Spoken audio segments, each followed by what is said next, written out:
guys, and welcome back to the channel.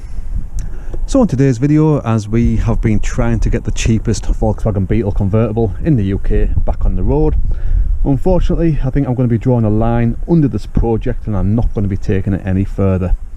I managed to get the car back up and running again, got it started driving backwards and forwards, starting, stopping, things like that. That was all fine. I managed to get all of the error codes cleared off the dash as well. So I then took it in for the yearly annual inspection that all vehicles in the UK have to undergo if they're over 3 years old.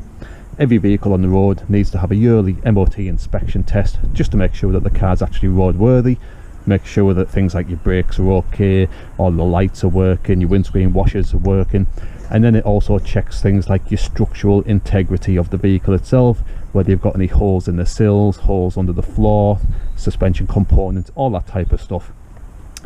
Now the vehicle did unfortunately fail its MOT inspection.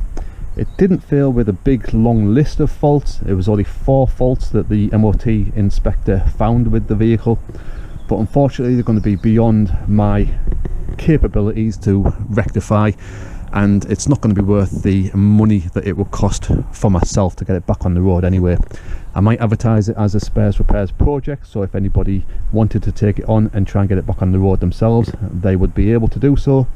But as I was just trying to get it turned over quickly, just to help a neighbour out to get it off the driveway and to get it into the hands of a new owner. Now if I show you the MOT failure list, as you can see there's only 4 things on the sheet itself. The bottom one, emissions, it couldn't be completed because the exhaust was a bit smoky, but the inspector presumed that was probably just because the vehicle's been sat for so long. It'll need a good service with all of the filters, new oil, things like that. That would probably help out on the emissions a little bit. There's also the drive shaft CV boot, so that's the rubber surrounding the actual CV. That's split open as well. Again, that's a cheap, easy repair to do as well. But then we get onto the 2 that I do not have the capabilities to be able to do, and that is the sills on both sides of the car.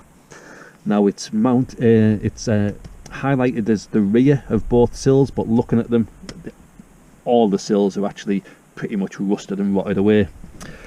So I say it's not as though it's like a failure list as long as my arm. I've seen a hell of a lot worse failures on vehicles, but as I say, this just isn't going to be worth the money that it will cost for me to repair.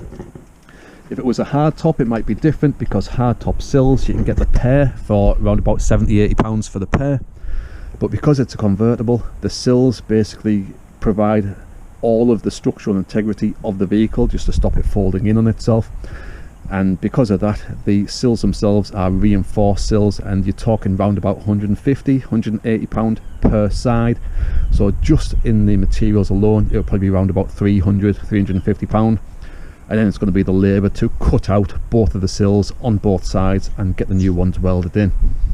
I say that's not something I would feel comfortable doing myself, and having a quote from a garage to get it done, they're talking roughly around about £500 or more, probably more by the time they factor in all the labour charges as well. And I say, for me personally, it's not going to be worth going down that route, because then if I try to sell a vehicle on, I'd probably barely even be able to get my money back, and I think I'll probably struggle to get my money back of what I've even put into it already. So unfortunately, as I say, this is where this little cheapest VW Beetle project is going to be ending for myself, but it could be a project for somebody else instead. Now if I show you underneath, you can see why it's failed on these sills, because they are quite bad. That itself is quite a substantial hole, as you can see. I can put my finger in there and it's just coming away, and if I just keep tapping away with the screwdriver, it's just getting worse and worse, moving further and further down the vehicle. That's the same on both sides, at the front and the rear. So again, there's another hole at the back there as well.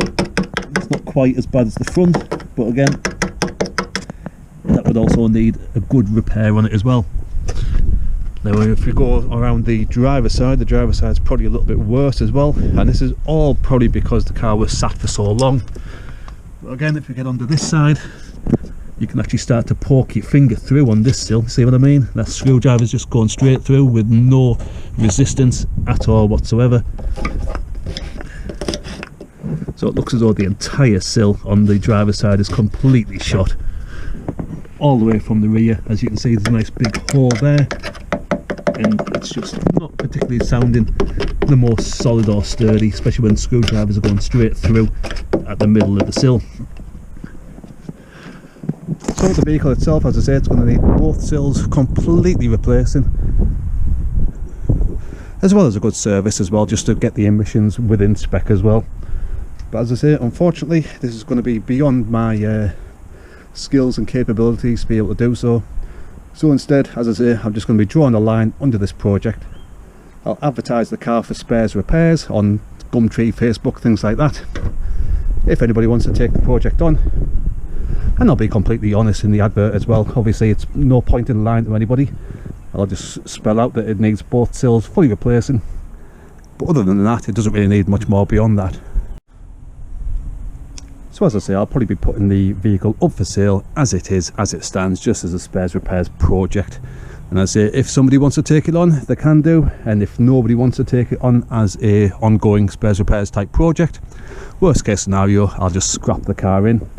And to scrap it in, I've already had quotes of around about £250, which it's not getting all my money back that I paid for it, but it's not going to be a huge loss at the end of the day either.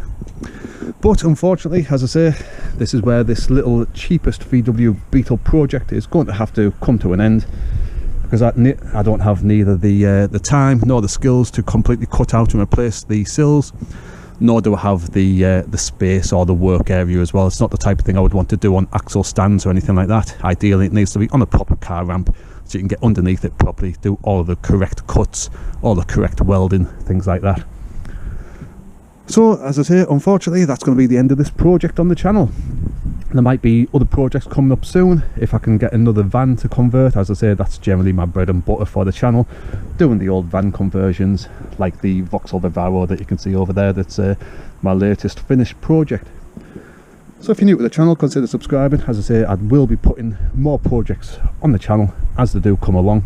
I was hoping to get a little bit more content and a few more videos out of the Beetle, but unfortunately it is what it is, and as I say, it's just not going to be worth my time or money or effort to try and get this back on the road when I was just going to be trying to do a quick flip on it anyway. So unfortunately, that's going to be the end of this project, but hopefully we'll have a new one coming soon. Whether it's going to be this year or into next year, I'm not sure, but keep an eye on the channel, and as I say, when new projects come along, hopefully you'll be here to follow along with the future projects as they do. So thanks for watching anyway, guys. Let me know what you think about the outcome of this in the comments, whether it's something that you would try and take on yourself and get repaired to get it back on the road, or if you're like me, that sort of welding jobs are a little bit above and beyond what we're capable of. I say let me know what you think in the comments either way, and hopefully I'll see you on some future videos as we do get some future projects coming up on the channel. Either way, thanks for watching, and hopefully I'll see you in the future. Cheers.